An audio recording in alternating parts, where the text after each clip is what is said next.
अरे वाह माँ, ये साड़ी तो बहुत जच रही है आप पर। कहाँ से लाई हो? अरे बेटा, मैं कहाँ बाजार जाती हूँ। पहले तू ला देती थी, अब तेरी भाभी ला देती है। सच में बहुत अच्छी पसंद है उसकी। देख, तेरे लिए भी 2 साड़ियाँ लाकर रखी हैं उसने। सच बेटा, हमारी किस्मत अच्छी है जो ऐसी सुघड़ और समझदार बहू आई है। सारा घर संभाल लिया और मेरा भी कितना ख्याल रखती है। माँ माँ करते सारा दिन आगे पीछे घूमती रहती है। मंजू जी ने अलमारी से साड़ी निकालते हुए कहा। रहने दो माँ, आपको तो सब अच्छे ही लगते हैं। ये सब शुरू शुरू की चौंचले हैं। अभी तो आपके हाथ पैर चल रहे हैं। बराबर काम करवाती है तो मामा करती है। पता तो तब चलेगा जब सेवा करनी पड़ेगी। भगवान ऐसा क्यों करे कि मुझे सेवा की ज़रूरत पड़े। हाथ पैर तो चलते ही ठीक है ना बेटा। मंजू जी ने बेटी की बात काटते हुए कहा, लेकिन काव्या से अपनी भाभी की तारीफ सहन नहीं हुई। और हाँ माँ, बहू को ज़्यादा सर पर मत चढ़ाओ। कहीं लाड लाड में अपनी चाबियाँ मत पकड़ा देना, वरना बाद में आपको ही आंखें दिखाएगी। मंजू जी को समझ नहीं आ रहा था कि काव्या ऐसा व्यवहार क्यों कर रही है। जब भी उसकी भाभी अंजलि का जिक्र आता तो चिढ़ जाती। अंजलि का किया हुआ कोई काम उसे पसंद नहीं आता था। जब कभी फ़ोन पर भी दोनों माँ बेटी की बात होती तो काव्या हमेशा अपनी भाभी के बारे में अपनी माँ को उल्टा ही सिखाती रहती थी।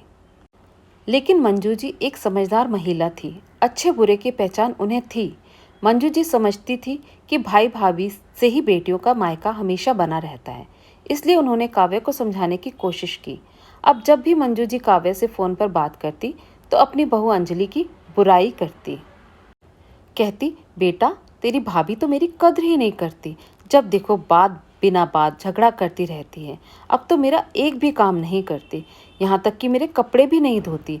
ये सब सुनकर काव्या बोली, देखा ना माँ, मैं कहती थी ना कि भाभी सिर्फ अच्छा होने का दिखावा करती है।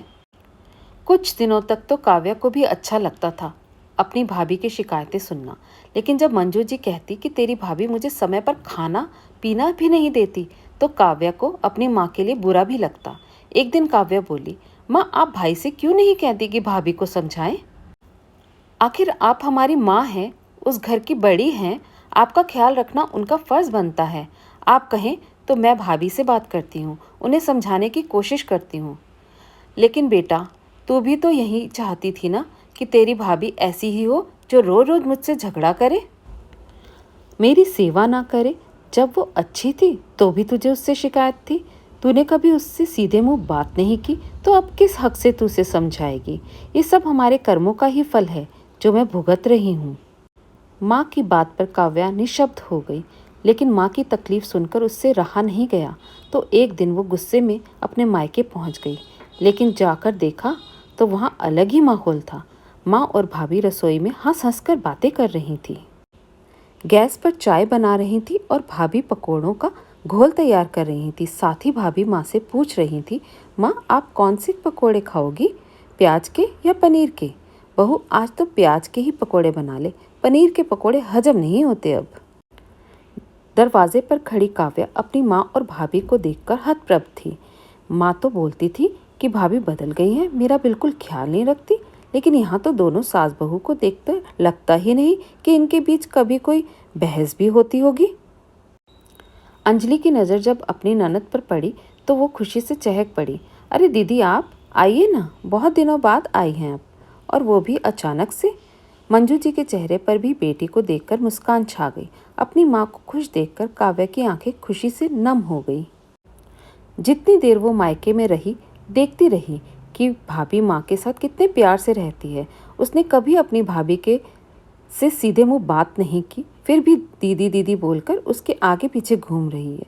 अकेले में मंजू जी काव्या से बोली, बेटा सच बता, तू यही चाहती थी ना कि तेरी भाभी मेरा ख्याल रखे? तो पहले तू अपनी भाभी से इतना उखड़ी उखड़ी क्यों रहती थी? माँ भाभी ने आते ही आपके जीवन में और इस घर में मेरी जगह ले ली थी। ये शायद मुझसे सहन नहीं हो रहा था, लेकिन अब मैं समझ गई हूँ कि यदि भाभी अच्छी हो तो मेरी माँ और मायका हमेशा खुश और आबाद रहेगा। इस बार वापसी के समय पहली बार काव्या अपनी भाभी अंजलि से गले मिली। उसकी आंखों से 2 बूंदें ढलक गई और उसके साथ ही मन का मैल भी बह गया। उसके मुंह से बस यही शब्द निकले, भाभी हमेशा ऐसी ही रहना। अंजलि भी ननद का स्नेहिल स्पर्श पाकर भावविभोर हो गई। धन्यवाद दोस्तों। अगर ये कहानी अच्छी लगी तो प्लीज़ लाइक और शेयर ज़रूर कीजिए। चैनल को सब्सक्राइब ज़रूर कीजिए।